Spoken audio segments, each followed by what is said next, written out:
헌법재판소에 대한 공격이 도를 넘고 있습니다. 헌법재판관 개인에 대한 신상털기와 협박이 횡행하고 있습니다. 해교한 요설로 불의한 재판관이라 낙인 찍고 대통령 탄핵심판 결과에 불복을 선동하고 헌법재판소를 휩쓸 것이라는 섬뜩한 광기마저 표출하고 있습니다. 또 폭동 선동입니까? 헌재에 대한 공격은 그 자체가 헌법 파괴이고 제2의 내란 책동이라 아니할 수 없습니다. 형법 제87조에서 규정하고 있는 내란이란 대한민국 영토의 전부 또는 일부에서 국가 권력을 배제하거나 국헌을 문란하게 할 목적으로 폭동을 일으킨 자를 뜻합니다. 형법 91조에서 규정한 국헌 문란이란 헌법에 의하여 설치된 국가기관, 즉 헌법기관을 강압에 의하여 전복 또는 그 권능 행사를 불가능하게 하는 것입니다. 헌법재판소를 강압에 의하여 권능 행사를 불가능하게 하는 것 자체가 국헌문란, 내란 행위에 해당될 수 있습니다. 헌법기관인 법원 판사의 판결이 마음에 안 든다고 서부지법 청사에 난입해 폭동을 일으키고 해당 판사를 색출해 린치를 기도하는 폭력 사태를 우리는 생중계를 통해서 똑똑히 보았습니다. 헌법수호 최후의 보루 헌법재판소가 매우 위험합니다. 대한민국 국민들은 제2의 폭동 사태를 더 이상 원하지 않습니다. 정치권부터 헌재에 대한 공격과 협박을 멈춰야 합니다. 대한민국 국민 누구나 헌법과 사법 질서를 존중해야 합니다. 죄를 지었다면 법의 심판을 받아야 합니다. 각오하고 나선 길 아닙니까? 째째하게 굴지 마십시오. 내란의 죄를 저질렀다면 그에 합당한 벌을 받아야 합니다. 그것이 헌법 수호이고 사법 정의입니다. 하루빨리 공정한 탄핵 심판을 통해서 국민들이 발뻗고 편안하게 주무실 수 있도록 최선의 노력을 다하겠습니다. 고맙습니다. 마은혁 재판관 연장이 이어지고 있습니다. 거기에 대해서 최상로 계획 탄핵 여부도 어떻게 하시는지. 그거는 헌법재판소에서 현명하게 판단하실 거리라 저는 생각하고 있습니다.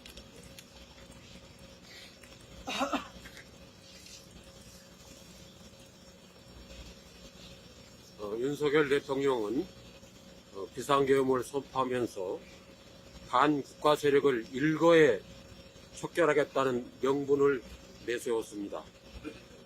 쟁점 법안의 처리와 예산 삭감 등으로 윤석열 정부와 대리받은 국회와 야당은 졸지에 반국가 세력이 되었습니다.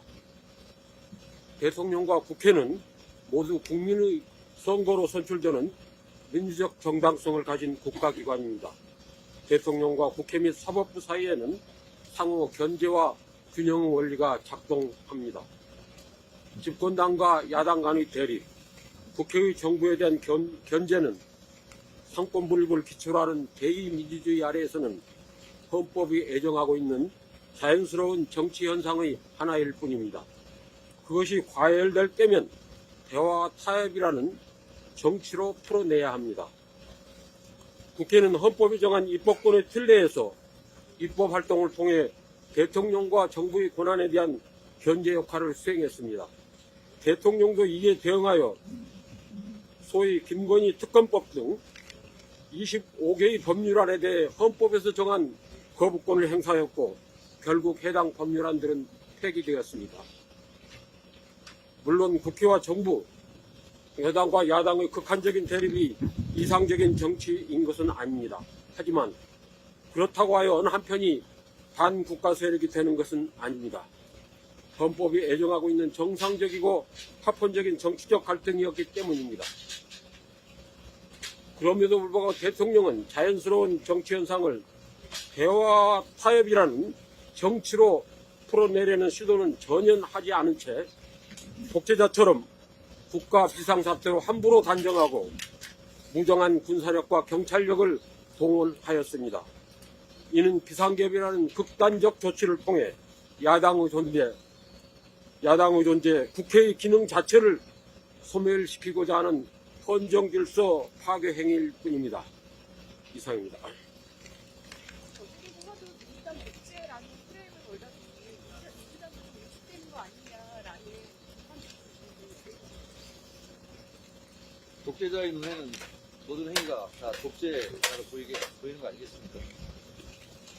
본인을 스스로 돌아보시기 바랍니다.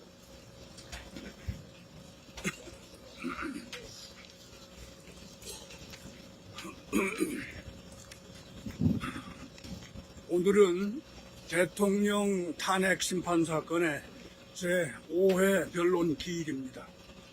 피청구인 윤석열 대통령이 지난해 12월 3일 난데없이 비상계엄을 선포해서 대한민국이 극심한 혼란에 빠져든 지가 이제 63일, 2달이 넘었습니다.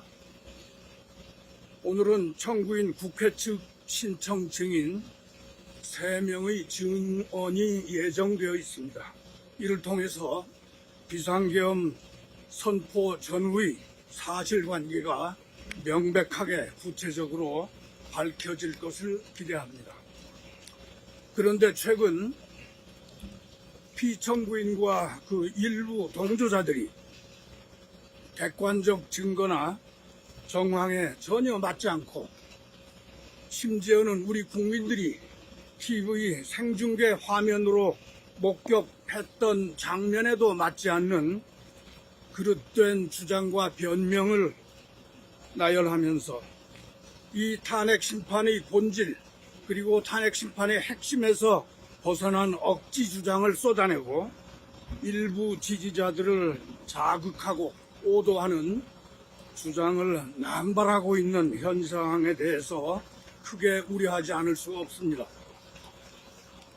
피청구인 측은 제21대 총선 그리고 제22대 총선 투표의 재검증까지 거듭 요청하면서 선거관리위원회 선거관리 시스템의 점검 필요성이 있고 그것이 비상계엄 선포의 이유라고 주장하고 있습니다.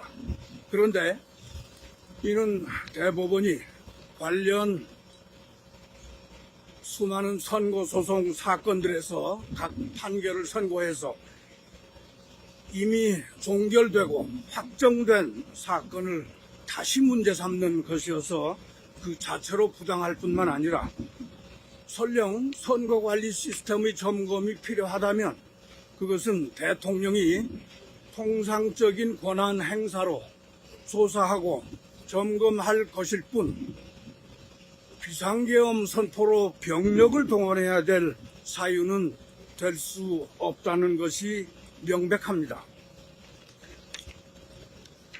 또 피청구인 측은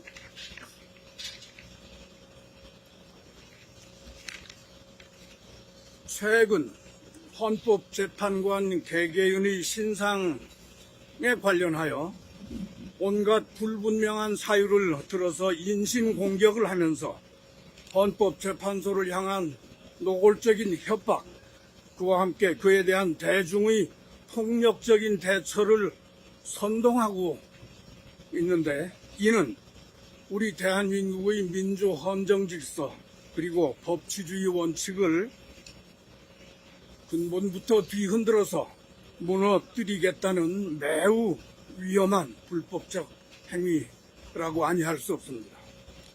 따라서 피청구인과 그 주변의 일부 인사들에게 다시 한번 촉구합니다. 피청구인의 시대착오적인 비상계엄 선포를 옹호하기 위해서 일부 지지 세력을 부추겨서 분열과 갈등을 조장하는 그런 행동을 중단하기 바랍니다. 그리고 바로 이러한 경우에 대비해서 우리 헌법이 마련해 놓은 헌법 보호장치, 즉 탄핵 심판의 결과를 다 함께 겸허하게 기다려 본 후 그에 맞춰서 우리의 민주 헌정 질서를 더욱 단단하게 함께 다듬어 내는 노력을 해나가 것을 촉구합니다. 우리 탄핵소추 대리인단은 현재의 혼란상을 단 하루라도 더 빨리 종식시켜야 한다는 생각으로 탄핵 심판의 차질 없는 진행 그리고 신속한 탄핵 결정이 나올 수 있도록 계속 노력하겠습니다.